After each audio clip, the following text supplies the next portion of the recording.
வணக்கம், welcome to Chitra Murali's kitchen. இன்னைக்கு நான் மிளகு சாம்பார் தான் பண்ண போறேன். அதாவது மிளகோட காரம் கொஞ்சம் கூட இருக்கும். ஸோ சாம்பார் பண்ண போறோம். புளியே சேர்க்காம வெறும் தக்காளியோட புளிப்புல மட்டும் தான் பண்ண போறோம். ஸோ அதுக்கு ஃபர்ஸ்ட் நான் கற்சட்டியில நல்லெண்ணெய் விட்டுருக்கு. அது நல்லா காஞ்சிருக்கு. கடுகு தாளிச்சிடலாம். நம்ம முதல்ல எண்ணெய் நல்லா காஞ்சிருக்கு. கடுகு சேர்த்துக்கலாம். கடுகு வெடிக்கிறதுக்குள்ள என்னென்ன வேணுங்கிறத பார்த்துடலாம். மீடியம் சைஸ்ல ஒரு வெங்காயம், 2 தக்காளி, முருங்கைக்காய், கருவேப்பிலை, கொஞ்சம் கத்திரிக்காய். ஸோ இதுதான் நமக்கு தேவை. இதுக்கு அப்புறம் தோரம் பருப்பை வேக வச்சு ரெடியாக எடுத்துக்கணும். தோரம் பருப்பு வெந்து ரெடியாக இருக்கு. கடுகு வெடிச்சிட்டு வெங்காயம் சேர்த்துக்கலாம். வெங்காயமும் கொஞ்சம் கருவேப்பிலையும் போட்டுருவோம்.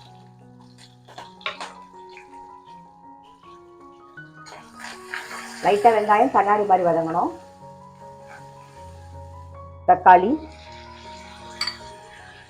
இது கூடவே மஞ்சள் பொடி, உப்பையும் சேர்த்துடலாம். மஞ்சள் பொடி, உப்பு. இந்த சாம்பாருக்கு என்ன உப்பு தேவையோ அதை அப்படியே சேர்த்துடலாம்.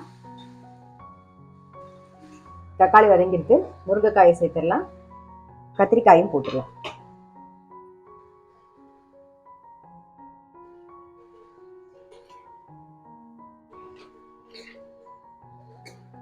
தண்ணி விட்டு மூடி வச்சிருவோம். நல்லா வேகட்டும்.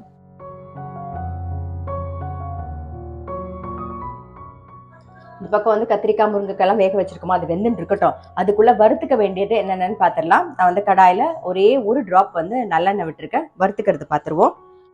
பெருங்காயம், ஒரே ஒரு வரமிளகா, உளுத்தம்பருப்பு ஒரு டீஸ்பூன், மிளகு தான் காரம் ஜாஸ்தியாக இருக்கணும். ஸோ மிளகு 1 டீஸ்பூன் ஃபஸ்ட் இதை வறுத்துக்கலாம். நீங்கள் சாம்பார் கொஞ்சம் கூட வச்சிங்கன்னா அதுக்கு தகுந்த மாதிரி உளுத்தம்பருப்பு, மிளகோட காரம் எல்லாம் கொஞ்சம் கூட்டிக்கோங்க. ஒரு 1/2 டீஸ்பூன் கடுகு சேர்த்துக்கலாம். பாருங்க, கடுகு நல்லா பொரிஞ்செடுத்து இப்போ ஆஃப் பண்ணிடுறேன். ஆறுனதுக்கு அப்புறமா நம்ம அரைச்சிக்கலாம். அரைச்சி எடுத்துட்டு வந்துடலாம். நம்ம வறுத்ததை நல்லா பேஸ்ட்டாக அரைச்சாச்சு. கத்திரிக்காய், முருங்கைக்காய் நல்லா வெந்திருக்கும்.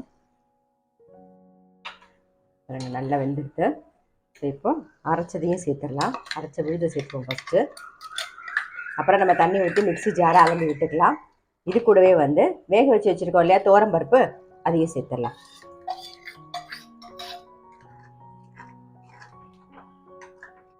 பாருங்க, மிக்ஸி ஜார் அலம்பிட்டோம். அந்த தண்ணியை சேர்த்துடலாம்.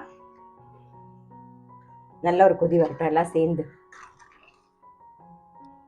கொஞ்சமா வெல்லம் சேர்த்துக்கலாம் டேஸ்ட்டுக்கு. அவ்வளோதான். நல்ல ஒரு கொதி வந்துட்டு பாருங்க.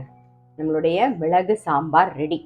பாருங்க, புளியே சேர்க்காம ஒரு மிளகு சாம்பார் பண்ணியிருக்கோம். இது சாதத்தில், நல்ல சுட சாதத்தில் நெய்யை விட்டு பிசைஞ்சு சாப்பிட்டீங்கனாலும் நல்லாயிருக்கும். சப்பாத்திக்கும் நல்லாயிருக்கும். தயிர் சாதத்துக்கு நல்ல ஒரு கெட்டி தயிரை போட்டு பிசைஞ்சிட்டு தொட்டு சாப்பிட்டீங்கன்னா ரொம்ப ரொம்ப டேஸ்ட்டாக இருக்கும். ஸோ கண்டிப்பாக ட்ரை பண்ணி பாருங்கள். இப்போ வெய்ய காலத்தில் நம்ம புளியே சேர்க்க வேண்டாம் அப்படின்னு இருக்கும்போது இந்த மிளகு சாம்பார் ரொம்பவே டேஸ்ட்டாக இருக்கும். டெஃபினட்டாக ட்ரை பண்ணி பாருங்கள். இந்த மாதிரி பண்ணல அப்படின்னா ட்ரை பண்ணுங்கள். நான் அடுத்த வீடியோவில் சந்திக்கிறேன்.